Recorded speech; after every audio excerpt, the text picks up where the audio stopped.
नमस्कार। राजस्थान की उस माटी की बात करेंगे जो सिर्फ मिट्टी नहीं है, बल्कि राजस्थान की विरासत है, रोजगार है, धरोहर है।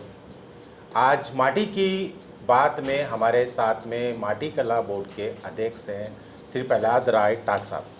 टाक साहब, बहुत बहुत धन्यवाद आपको कि आपने हमें समय दिया, हमारे चैनल के लिए कीमती समय निकाला। आपने जो ये पुस्तक निकाली है, उस पुस्तक पर सबसे पहला स्लोगन है, माटी री सुगंध, माटी री खुशबू, माटी री महक, माटी रो अमृत। और इसी से आपकी शुरुआत की है। आज भारतीय जनता पार्टी राजस्थान में सरकार बनने के बाद में 2 साल 6 महीने हो गए। सर, आपने जो कार्यकाल संभाला है, 2 साल के कार्यकाल में आपने जो बुकलेट निकाली है, कितना फर्क पड़ा है कि आपसे पहले भी लोग अध्यक्ष रह के गए हैं और आज आपके अध्यक्ष बनने के बाद में आम जन है राजस्थान के हर जिले से, किसी भी गांव से जो आम जन आता है, वो आपके साथ कैसे कनेक्ट होता है? सबसे पहला क्वेश्चन था। मैं सबसे पहले तो आपके चैनल के माध्यम से सभी जो दर्शक हैं, हमारे जो साथी हैं, हमारे जो कामगार हैं, हमारे जो माटी के कलाकार हैं, उन सभी को इस बात के लिए कि बधाई देता हूं कि आज 2.5 साल पूरे होने के अवसर पर हम आपसे वार्तालाप कर रहे हैं और उनको बधाई इस बात की कि उनके लिए इस साल भी बजट, शानदार बजट माननीय मुख्यमंत्री जी ने दिया है। मैं आपको एक बात बताना चाहूँगा कि ये जो माटी राजस्थान की 2 साल की इसके अंदर हमने पुस्तक निकाली, इसके अंदर आज हमारी जो वर्तमान सरकार है माननीय मुख्यमंत्री भजन लाल जी शर्मा के, देखिए पहले हमेशा सरकारें जब साल 1.5 साल बचता था तब माटी कला बोर्ड का या किसी बोर्ड के गठन का करते थे, चयन उसका लास्ट के पीरियड में, तो वो व्यक्ति उतना काम नहीं कर पाता था। अब की बारी सरकार गठन के 3 महीने के बाद में ही माटी कला बोर्ड का गठन करके मुझे चेयरमैन बना के सेवा का मौका दिया। तो इस तरह का ये पहली बार हुआ है? पहली बार सरकार बनते ही सबसे पहले बोर्ड के अध्यक्ष बना दिए, ये पहले उनको भी सरकार के बराबर टाइम मिले काम करने। तो इसमें मैं आपको ये बताऊंगा कि मुख्यमंत्री जी ने साल अपने इसके पहले कार्य साल के अंदर ही एक साइड में तो उन्होंने राइजिंग राजस्थान का कार्यक्रम आयोजित किया, जिसमें उनकी प्लानिंग थी राइजिंग राजस्थान के द्वारा जो उन्होंने 33 लाख करोड़ रुपए के जो MOUs किए। एक साइड में हमारे माटी कला बोर्ड, इसकी कोई ज़्यादा रेवेन्यू में नहीं है, लेकिन काम करने वाले तो हैं, हाथ तो है, इनका भी रोजगार तो है ना, रोजगार सृजन में तो इनका भी काम है। तो उन्होंने इसको महत्व देते हुए और बजट के अंदर पहली बारी में, देखिए मैं आपको बात बताना चाहूँगा बजट वाली बात करने पे पहले यही कर लेते हैं कि अभी 2 साल के अंदर जितना बजट माननीय मुख्यमंत्री जी ने इन 2 सालों में दिया, वो पिछले 20 सालों में भी नहीं हुआ। मतलब ये कभी नहीं हुआ इस तरह? कभी नहीं हुआ वैसा। पहले स्टार्टिंग के अंदर हमें 1000 मशीनों की घोषणा हुई थी और फिर हमारी अभी जो पिछला बजट है, दूसरा सेकंड बजट है, उसमें 2000 मशीनों की, तो टोटल हमने करीब 2500 मशीनें तो सेट बांटा हो, एक मिट्टी गूंदने की मशीन और एक इलेक्ट्रिक चाक। ये मशीन क्या है सर, इसके बारे में थोड़ा बताएंगे हमें? इसमें क्या है कि मैं आपको बताऊं कि मैंने मुख्यमंत्री जी के सामने ये बात रखी भाई, कब हमारे सनातन में पार्वती माता हुई थी और उन्होंने मिट्टी के चाक पर शिवलिंग बनाए थे, तब से पत्थर के चाकों पर ही वो उनको हाथ से घुमाते हैं, गोल गोल हाथ से घुमाते हैं और अभी भी वो श्रम करते हैं और पैरों से मिट्टी गूंदते हैं सारे लोग। इतना श्रम लगता है जिसमें घर के बच्चे भी शामिल हो जाते हैं, महिलाएं भी शामिल हो जाती हैं, तब जाके एक व्यक्ति का एक परिवार चलता है। तो मुख्यमंत्री जी ने कहा क्या चाहते हो? मैंने कहा साहब इनको इलेक्ट्रिक चाक दिया जाए और मिट्टी गूंदने की मशीन आती है, थोड़ी महंगी जरूर है लेकिन जीवन स्तर सुधर जाएगा। मतलब जो गोल गोल घूमता है वो अब हाथ से नहीं घुमाना, वो बिजली से घूमेगा। और जो माटी जो गूंदते थे पैरों से, उसकी गूंदने की मशीन आ गई है। तो उससे दोनों में अब इसका फायदा ये हुआ कि एक तो ये मशीनें आई, फिर अगर ये 2000 मशीनें हमने ऑनलाइन आवेदन किए, उसके अंदर हमारे पास 13,000 के आसपास आवेदन आए, लेकिन उसमें से हमने बोर्ड में ये तय किया कि पूरे राजस्थान में इसका मैसेज जाए, प्रत्येक विधानसभा में 10-10 देनी तय की। एक ज़िले के अंदर कहीं 60 आ गई, कहीं 80 आ गई, ऐसे लोगों को हमने वितरण किया। तो उसका एक आधार बना ताकि मैसेज गया। मैसेज किस बात का? लाभ चाहे थोड़ा मिला, कुछ लोगों को मिला, लेकिन एक जागृति आई, और जागृति इस बात की आई कि उन लोगों को ये पता लगा कि हम इसको किस तरीके से आगे अपने जीवन स्तर को सुधार सकते हैं, और जीवन स्तर के अंदर सुधारने के अंदर किस प्रकार के हमने उनको ट्रेनिंग दी लोगों को इन मशीनों के ऊपर जी।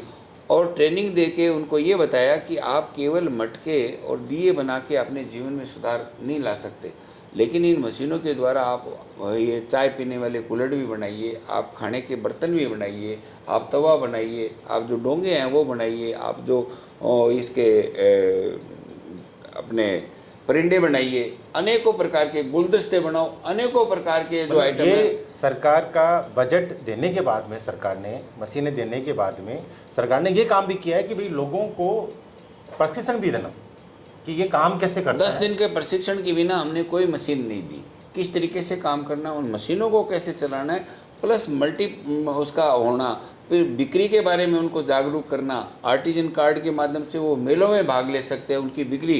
तो अब हमारे जो प्रशिक्षित है उनका भी और लोगों का भी काम बढ़ा है, और करीब करीब 2 सालों के अंदर भी आय भी दुगनी हो चुकी है उनकी, और उसका फ़ायदा ये मिला इस मशीन का।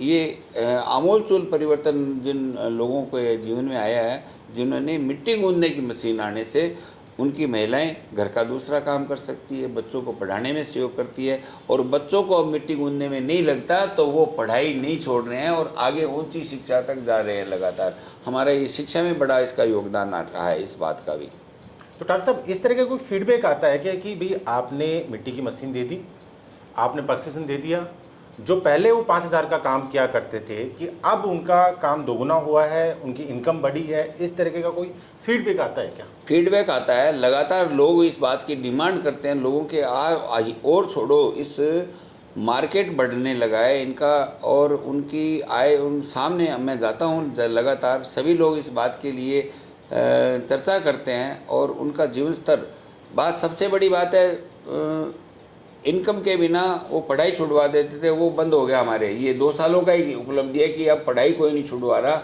लगातार वो अपने बच्चों को शिक्षा दे रहे हैं। तो ये कहना गलत नहीं होगा कि आपके अध्यक्ष बनने के बाद में कम से कम राजस्थान में तो ये हो गया है कि जो बच्चे पढ़ाई छोड़ते थे, शिक्षा में सुधार आया है। सुधार आया।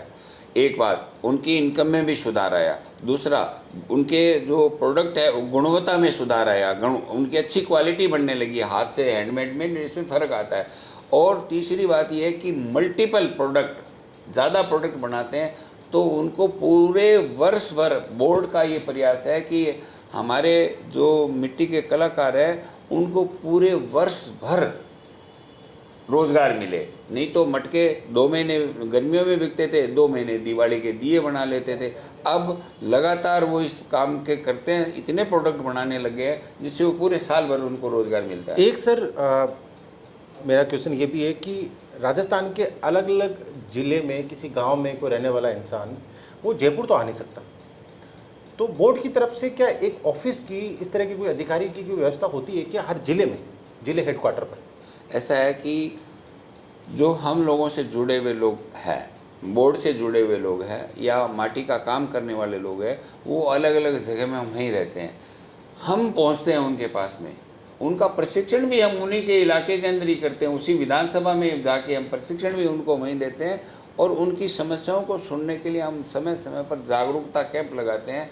वहीं जाके ही हमारा बोर्ड उनको जो सरकार की योजनाएं हैं, दूसरी भी योजनाएं चल रही हैं, जीवन तो सभी का और भी काम आने वाली है। प्रधानमंत्री आवास योजना का लाभ भी हमारा व्यक्ति भी ले सकता है, बीमे का भी लाभ ले सकता है, हमारे उसके अंदर जो बीपीएल कार्ड के जो पूरे लाभ ले सकता है, आयुष्मान जो कार्ड है, चिरंजीव कार्ड है, उसकी शिक्षा का लाभ ले सकता है, और जो पेंशन की जो सारी योजनाएं अनेक, और साथ ही साथ में, क्योंकि हमारा ये जो माटी कला बोर्ड है ये उद्योग विभाग से जुड़ा हुआ है, तो उद्योग विभाग में कुछ लोग उससे भी बढ़ के आगे काम करना चाहते हैं, बड़ा अपना उद्योग लगाना चाहते हैं, तो वो भी लगा सकते हैं। अभी हमारी यहाँ पर इसके दूदू से साइड में बस्सी, वहाँ पर एक इंडस्ट्री लगी है, इसकी बड़ा काम कि हमारे अंजनी किरोड़ीवाल जी हैं, उन्होंने इसकी एक बड़ी फैक्ट्री लगाई है। तो इस तरीके से आने लगे, और उस फैक्ट्री के साथ साथ में मैं कहता हूँ डिमांड का, बाज़ार का अंदर जो बात बढ़ी है, उससे हमारे वैशाली नगर में एक कुमारी नाम से शोरूम भी खुला है इसी हाँ, मैं मिट्टी वही के देख आइटम। रहा था सर अभी हाँ कि आप उस शोरूम पर जाके आए हाँ, हो। मैं जाके आया हूँ वो। तो ये एक हमारे उस बढ़ते हुए उसका साख का प्रमाण है कि वहाँ छोटे स्तर पर हमने हमेशा ये देखा है कि जो मिट्टी के बर्तन हैं, ये मैं अपने ननियाल की बात करता हूँ, वहाँ पर भी यही देखा मैंने, और यहाँ पर भी बड़े महानगरों में ये देखा कि रोड के किनारे लोग अपनी दुकान लगाते हैं। इसमें सुधार आया कुछ? इसमें सुधार की बात यह है कि अलग अलग जगह से ये प्रस्ताव आते हैं कि हमें कोई मार्केट दे दो। देखो, मार्केट बीच में तो कोई बनेगा नहीं। मार्केट 3 किलोमीटर 4 किलोमीटर दूर सरकार उपलब्ध करा देती है, हम प्रयास करेंगे तो हो जाएगा, लेकिन वहाँ खरीदने कोई नहीं जाता, वहाँ से सामान पहुँचता भी नहीं है। तो ये सामान तो इनका इसी तरीके से रहने वाला, और ये कर रहे हैं। वहाँ हम अपने लोगों को तो ये समझाते हैं कि आप ट्रैफिक के बीच में बाधा ना बने, और हम सरकार से, हमारे जो अधिकारी है उनसे कहते हैं कि इन्हें अपना, बाकी सारे लोग गुजारा करते हैं, ये थड़ी जैसे खोमचे वाले हैं उसी प्रकार का ये काम करते हैं। तो दोनों तरफ की समझाइश से आजकल इनको कोई ज़्यादा परेशानी नहीं आने दी जाती। सर, एक रिपोर्ट आई है, एनवायरनमेंट विभाग ये कह रहा है कि भाई जो मिट्टी के रिलेटेड जो लोग काम करते हैं वो आग जलाते हैं, उससे धुआं होता है और वो आग कई दिनों तक जलती रहती है। देखिए, पहले तो इस बात को किसी ने भी कहा है तो गलत कहा है, इसलिए कि ये प्रमाणिक बात है। और आज राजस्थान के हमारे जो प्रदूषण विभाग है हाँ। उसके अंदर इसको वाइट कैटेगरी में रखा हुआ है, जिसके लिए इनको हमारे यहाँ धुआं जो है वो स्वास्थ्य के लिए वो मतलब वो हानिकारक, धुआं है वो स्वास्थ्य के लिए हानिकारक स्वास्थ्य नहीं के लिए होता। हानिकारक नहीं है। और उसके अंदर जब वाइट कैटेगरी में है तो इनको उसका प्रदूषण सर्टिफिकेट लेने की भी ज़रूरत नहीं है।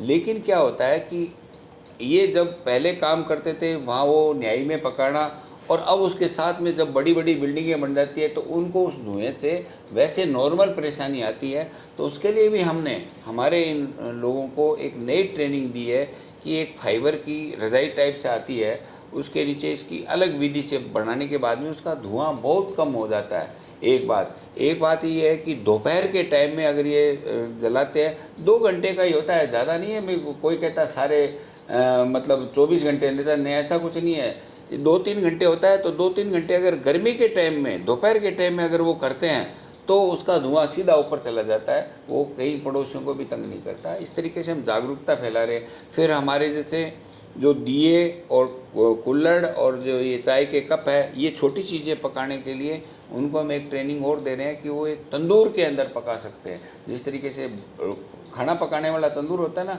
उसी तरीके से उस तंदूर को गर्म करके उसके नीचे कम कम जो प्राकृतिक लकड़ी के कोयले हैं उनकी आंच से भी उसको पकाने की विधि हम तरीके से लगे हुए हैं। सर, ईंट के भट्टे होते हैं वो तो इसी के विभाग के अंदर आते हैं। ईंट के भट्टे जो आवा खजावा पद्धति से आने वाले, जो बिना चिमनी के ईंट भट्टे हैं, वो इसी में आते हैं। तो और प्रदूषण उनके वाली लिए बात उन्हीं पर लागू होती है। नहीं होती, वो भी उनके लिए भी ये चीज़ है, क्योंकि इसके अंदर उनके बीच के अंदर जो परतों के अंदर लगाया जाता है वो इतना हल्का धुआं होता है कि बड़ी ऐसे वो इतना नहीं होता कि बहुत ज़्यादा धुआं होता हो। और साथ में इनके उसका आवा खजावे का मतलब ये है कि वो घास फूस ये छोटी चीज़ें लगते हैं, वो उस इतना ज़्यादा एक सर, ये मैंने वो अभी आपकी किताब में देखा कि ये जो आपने 2 साल का कार्यकाल का पूरा गणित बताई कि इसमें हमने ये किया। हमने तो आज तक ये देखा है सर, या फिर आमजन ये देखा होगा, मिट्टी के बर्तन और मिट्टी की सुरही वगैरह ये मिट्टी के इतना ही काम होता है, लेकिन इसमें तो मिट्टी की 10 ऐसी चीज़ दी हुई है जो हमें पता ही नहीं थी। देखिए, जो इसका नाम है माटी राजस्थान भी, और जो माटी की सुगंध, माटी की खुशबू, तो मैं ये कहता हूँ कि जब अब जो लोग चाय पीते हैं तो उसके अंदर राजस्थान की माटी की खुशबू आती है। मटके में पानी पीने की बात है कि, और मटके का तो मैं आपको एक ऐसी बात बताना चाहूँगा दर्शकों को कि मटके का पानी, उसके अंदर जो वाइट जो मटके के अंदर लग जाता है, हाँ, वो लग जाता है ना भाई, मटका भर रहे हो 2-3 महीने में उसके अंदर वाइटनेस आ जाती है अंदर की साइड में। देखिए, मटका आपके लिए कितना काम कर रहा है कि वो खुद खराब हो जाता है लेकिन आपको स्वच्छ पानी उपलब्ध कराता है। वो जो उसकी अशुद्धियाँ होती है उसको ग्रहण करता है, वो ले लेता है। और वो जो आरओ का या आपके जो केगल वाटर की जो मशीन आती है 3-3 लाख रुपए वाली, वैसा वो उसको करता है। रात भर पानी का घड़ा भरो, सुबह पानी आपको वैसे भी साफ मिलेगा और जो उसकी अशुद्धियाँ है वो भी वो सोख लेता है, और पानी सिमटा है उसका भी बड़ा फर्क पड़ता है उसका। तो ये प्राकृतिक चीज़ें हैं जो हमेशा से हमारे बुजुर्गों ने काम में ली, और आज की तारीख में तो वैज्ञानिक दृष्टिकोण से लेबोरेटरियों में टेस्ट करके रुड़की यूनिवर्सिटी से और हमारे जोधपुर आयुर्वेद वाले हमारी यूनिवर्सिटी से, वहाँ से हमने टेस्ट कराए। उस टेस्ट में ये आया कि जो धातु के बर्तन हैं उनके अंश भी, जैसे प्लास्टिक के अंश घुसते हैं हमारे इसके खाने में आ जाते हैं, प्लास्टिक के आप गर्म करो प्लास्टिक की चीज़ में वो आपके आएगा। हम पानी में वो बोतल में पानी पीते हैं, ये भी हमें जाने अनजाने में हम कैंसर ग्रहण कर रहे होते हैं। बिल्कुल। और उसी के साथ में मैं आपको एक बात बताना चाहूँगा कि जो धातु के अंदर जो खाना पकता है उसमें भी पौष्टिकता नष्ट हो जाती है, और एल्यूमिनियम वाले बर्तनों में कुकर में बनाने पर तो 40% तो पौष्टिकता नष्ट हो जाती है, और 10% एल्यूमिनियम की जो हानिकारक तत्व है वो और मिल जाते हैं, तो वो कैंसर कारक बनता है। जबकि सर ये प्रमाणित है कि मिट्टी की हांडी में दाल बनाना, सब्जी बनाना, मिट्टी के बर्तनों में गर्म करना, दूध आप करते हो, ये सारे के सारे 100% पौष्टिकता बचाए रखते हैं। स्वास्थ्य के लिए इससे बड़ी कोई नेमत नहीं हो सकती है। एक ऐब है वो आपके बिना पूछे बता दूं मिट्टी के बर्तनों का, वो है टूटना। 1000 रुपये की टूटत नहीं होती है और हम लाख लाख रुपए की दवाइयाँ खाते हैं और शरीर खराब कर लेते हैं। टूटना कोई ऐब नहीं होता, प्राकृतिक है, नेचर है, बाई नेचर है। बिल्कुल, टूट भी जाता है। मटका टूटा दूसरा बदल लो, आपकी जो बर्तन कोई हांडी टूट गई है तो दूसरी बदल लो, कोई ज़्यादा बड़ा नहीं है उसका। ये इतना सा एक चीज़ परिवर्तन, उसकी वजह से धातु रिप्लेस होना, प्लास्टिक रिप्लेस होना, हम सारे अनजाने में अस्वास्थ्यकारी हानिकारक, स्वास्थ्य के लिए हानिकारक चीज़ों की तरफ चले गए, जिससे बचने के लिए मैं अपील करूंगा लोगों को कि आप मिट्टी के बर्तनों का उपयोग करें और स्वस्थ रहें। इन दिनों राजस्थान के मुख्यमंत्री जहाँ जाते हैं, चाहे बोर्ड की बात हो, चाहे कुमार की बात हो, किसी की बात हो, वो हमेशा ये कहते हैं कि मैं अपने कमरे में सुरही रखता हूँ। वो खुद इस चीज़ का प्रचार प्रसार करेंगे, भैया इस चीज़ को आप अपनाओ। डॉक्टर साहब, मैं ये पूछना चाहूँगा कि बोर्ड है वो माटी के बर्तनों के अलावा किन किन और चीज़ों पर, किन किन और योजनाओं पर फोकस कर रहे हैं? मैं आपको बताऊं, माटी कला, जैसे कि इसका नाम है माटी कला, अब इसको माटी के इन चीज़ों से तो रोज़गार उपलब्ध होता है। रोज़गार के लिए जो बर्तन बनाना एक हमारा रोज़गार का एक साधन है, मुख्य साधन।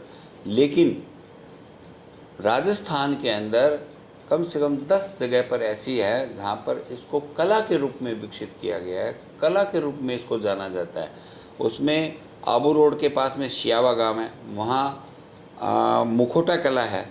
वहाँ की टीपू देवी नाम की ग्रासिया जाति की एक महिला है, उसने उस प्रयोग को किया, और वो ऊपर पहाड़ियों के ऊपर जो बढ़िया मिट्टी होती है उसके वो मुखोटे बनाती है, पकवाती है, नीचे आके हमारे वहाँ रामोजी कुमार है उनके न्यायी पर, और फिर वापस ले जाके उसको सुंदर आकृति। अभी यहाँ 5 मई को एक कार्यक्रम होता है, उसमें वो आई थी और मुख्यमंत्री जी को दिया था।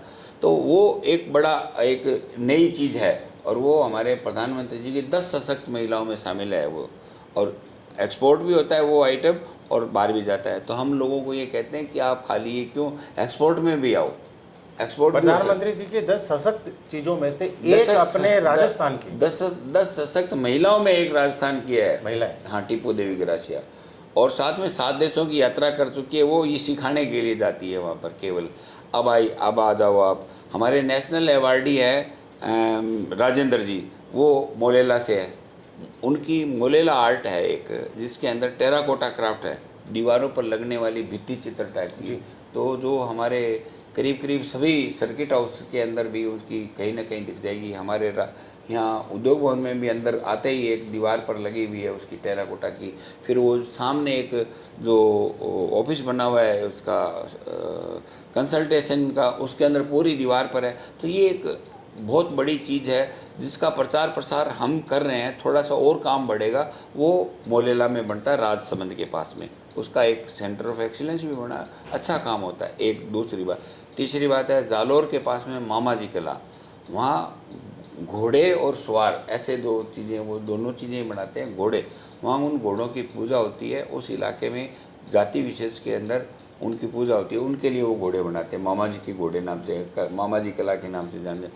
पोकरण की पोट्री जियो टैग अपनी मजबूती की वजह से वहाँ की लाल मिट्टी से बनी हुई चीज़ें वो इतनी मजबूत है कि उसको जियो टैग मिला हुआ है, वो अपने आप में एक मशहूर आइटम है। फिर एक उदयपुर के अंदर पास में एक काली मिट्टी की एक काली मतलब उसके ब्लैक पॉटरी के नाम से काम होता है, वो भी है उसी का। फिर हमारे यहाँ अलवर के पास में रामगढ़ पोट्री है, कागजी पोट्री के नाम से, उसमें वो पूरे बर्तन को ऐसे छील देते हैं अंदर से और पूरी जालीदार, मतलब कितना बारीक काम है कि एक मिट्टी के आइटम को अंदर से कर देना, जालीदार बना देना, अनेक अनेक अनेकों प्रकार की कलाकृतियाँ बनाना, बड़े से बड़े वो बना देना बर्तन और छोटे से छोटा बना देना।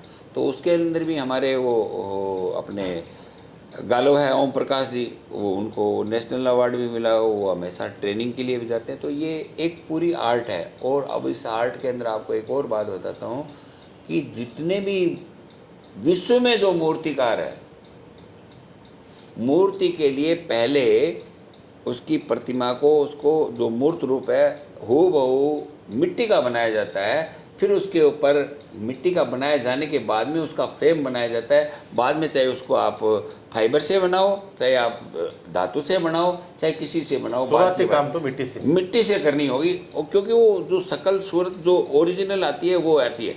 और जो ये लोग बाग काम कर रहे हैं सीधे ही आजकल पत्थर पर मशीनों से करते हैं, आप देखिए उसमें वो चीज़ नहीं आ पाती है, क्योंकि वो मिट्टी के ओरिजिनल कलाकार अगर नहीं है तो फ़र्क आएगा। किसी का मुंह बड़ा हो जाएगा, किसी के हाथ बड़े हो जाएंगे, वो भेद आ जाएगा, क्योंकि वो सीधा पत्थर पर ही बना रहे होते हैं, तो वो परफेक्टनेस नहीं आती।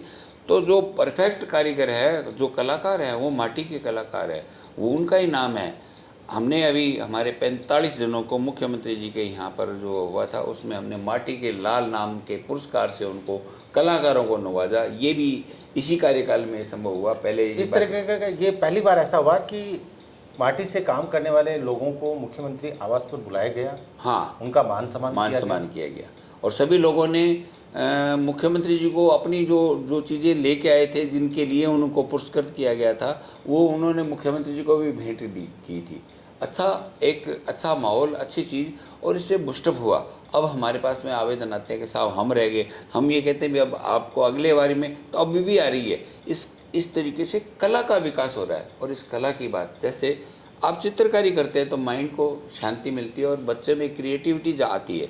उसी प्रकार से माटी कला के अंदर भी, अब जब बच्चे को आप कहो कि आप गणेश चतुर्थी आने वाली है, गणेश जी की मूर्ति बनाओ, तो मिट्टी दे दो उसको। वो जो आजकल एक कृत्रिम जो मिट्टी आती है ना, स्लाई बोलते हैं उसको, उससे कुछ नहीं बनता भाई, वो गलत है। लेकिन अगर आप मिट्टी देते हो, और तो एक तो मिट्टी के जो आपके तत्वों को हाथ से छूना ही बंद कर दिया, तभी तो हमारा अर्थिंग पावर कम हो, तो उसको बना सकता है। आप गोगा जी के पर घोड़ा बनाएगा, टूट जाएगा, दोबारा बना लेगा। क्रिएटिविटी जो बच्चे की है वो उससे जागती है। बड़ा इसका हम इसको, हमारी कोशिश है कि स्कूलों में इसको हम एक एक्टिविटी पीरियड के रूप में इसको डेवलपमेंट करें, प्रयास करेंगे लगातार ये सारा होने का, ताकि एजुकेशन सिस्टम ये जुड़ेगा तो बच्चा इसको बहुत अच्छे से अनुभव कर पाएगा। और अभी कुछ जगह पर तो इसको एंजॉयमेंट के लिए जो टूरिज्म है वहाँ पर इसको सिखाया जाता है भी, इसके लिए वो फीस लेते हैं 1 घंटे की या 10 मिनट की यादें, और उसके आधार पर वो एंजॉय करते हैं भी मैं भी बनाऊँ इसको, क्योंकि ये अलग कला है। और बिना आम आदमी नहीं, आप बैठोगे तो एक बारी में तो टूट जाएगा, उठाया नहीं जाता, बनाया नहीं जाता। तो एंजॉय करने का कंसंट्रेशन चाहिए, और कंसंट्रेशन से ही ये होती है। और वो होते ही आप पूरे आपका एक योग हो जाता है, जिसको कहते हैं ना अध्यात्म से जुड़ जाता है, वैसे ही आपका ये हो जाता है, ध्यान हो जाता है। तो ये एक बड़ा अच्छा सिस्टम। पूरे विभाग का, बोर्ड का साल का बजट कितना होता है? ऐसा है, देखिए, साल का बजट पहले दिया करते थे।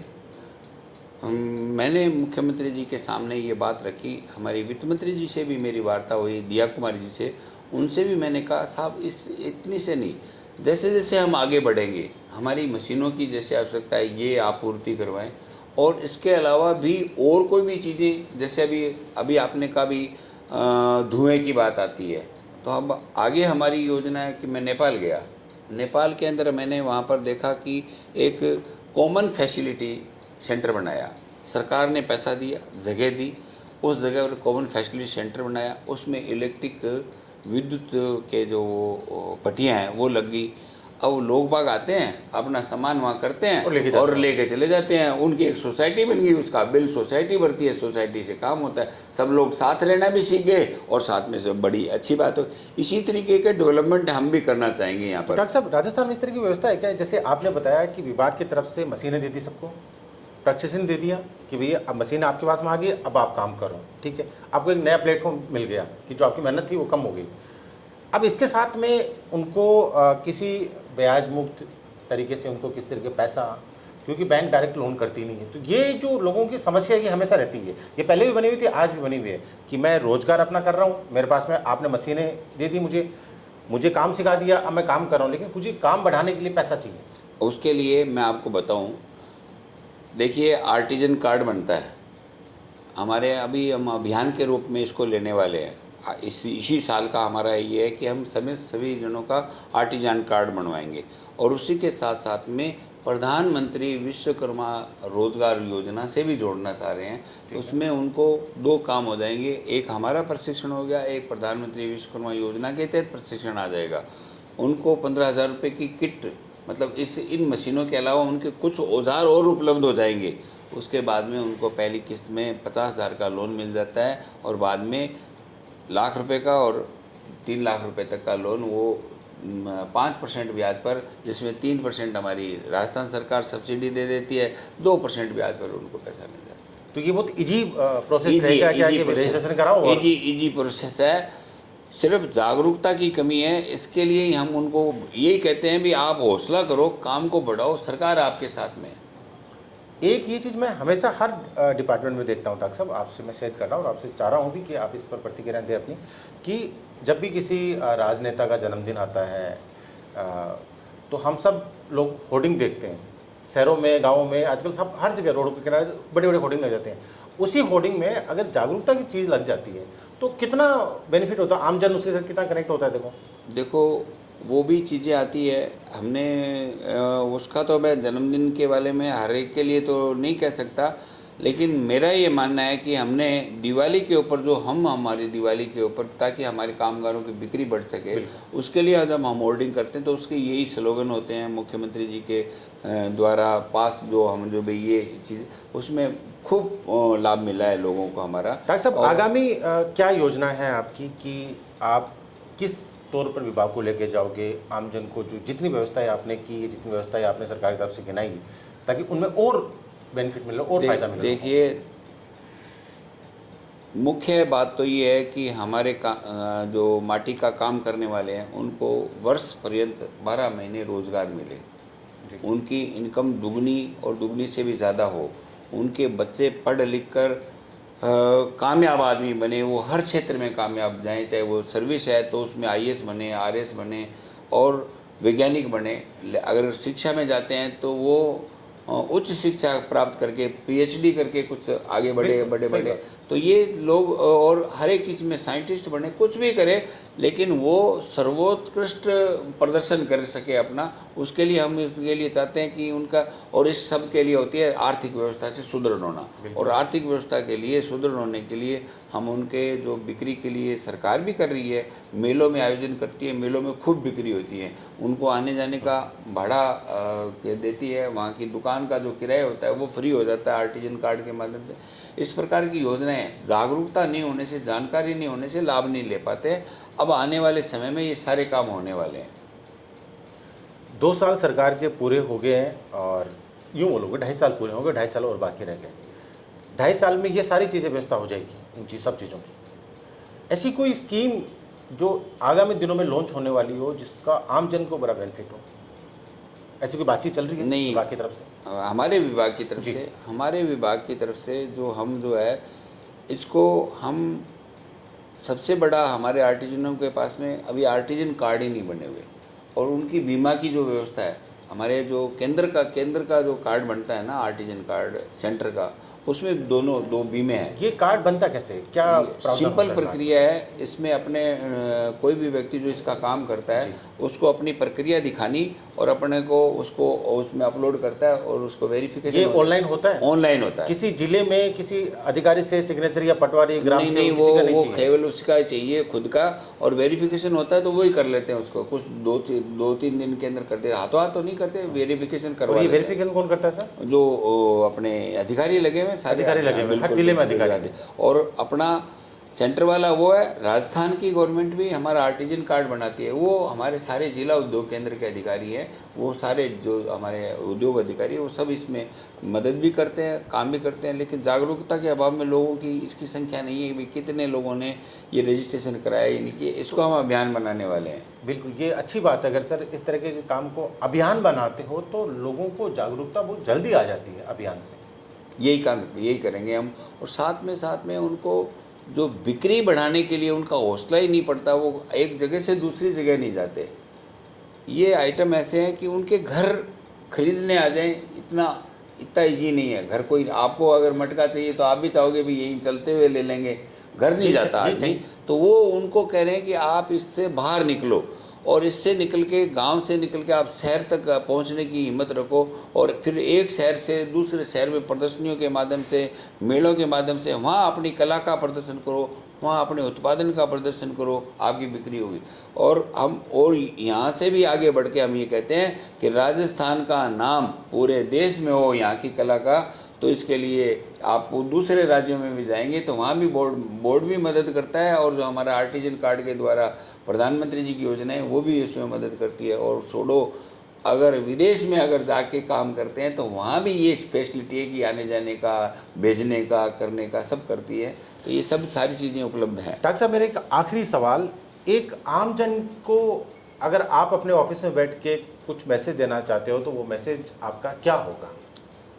मेरा आपके माध्यम से अपने जो हमारे माटी के जो कलाकार हैं उनको यही कहना है कि आप मल्टीपल, मतलब एक नहीं अनेकों प्रकार के आइटम बनाएं और अपने बच्चों को पढ़ाएं, उनको योग्य बनाएं, और साथ ही साथ में घर का रोज़गार जो है आपकी इनकम को भी बढ़ाएगा। साथ में आप मेले और इनके अंदर करें, सभी में भागीदारी दें। ये तो मेरे आर्टिजनों के लिए है कि आप के लिए सरकार हर संभव प्रयास कर रही है। आपके सुझाव भी कोई हो तो उसमें भी हम काम करेंगे, एक बात तो। लेकिन आम पब्लिक के लिए मेरा ये कहना है कि आप मिट्टी के बर्तनों का उपयोग करें और निरोग रहें। आप मिट्टी के बर्तनों के अंदर खाना बनाते हैं और खाते हैं, पकाते हैं, तो आप स्वस्थ रहेंगे, क्योंकि इसमें 100% पौष्टिकता बनी रहती है। और पानी के लिए भी आप मिट्टी के इन साधनों का, मटके है, जग है, ऐसी चीज़ें आने लग गई हैं जो आपको एल्कलिक वाटर के बराबर का शुद्ध वाटर पानी उपलब्ध करवाती है। तो इसके लिए भी मैं आपसे अपील करूंगा कि मिट्टी के इन बर्तनों का उपयोग करें। साथ में जो माटी कला है, इसके कला के रूप में जब आप बच्चों को चित्रकला सिखाते हो, संगीत सिखाते हो, तो माटी कला के छोटे छोटे आइटमों में अपने बच्चों को मिट्टी में खेलने दें। उनको जो पहले जैसे घर बनाते थे वो तोड़ देते थे, तो तोड़ने दो, बनाने दो, उनकी क्रिएटिविटी बढ़ेगी। इससे हमारे बच्चों का मनो विकास भी बढ़ेगा, ये मैं कहना चाहता हूँ। डॉक्टर साहब, बहुत बहुत धन्यवाद आपका कि आपने समय दिया, इतनी सारी जानकारी ली। हम उम्मीद करते हैं कि सारी जानकारी आम जन को काम आएगी। धन्यवाद। धन्यवाद।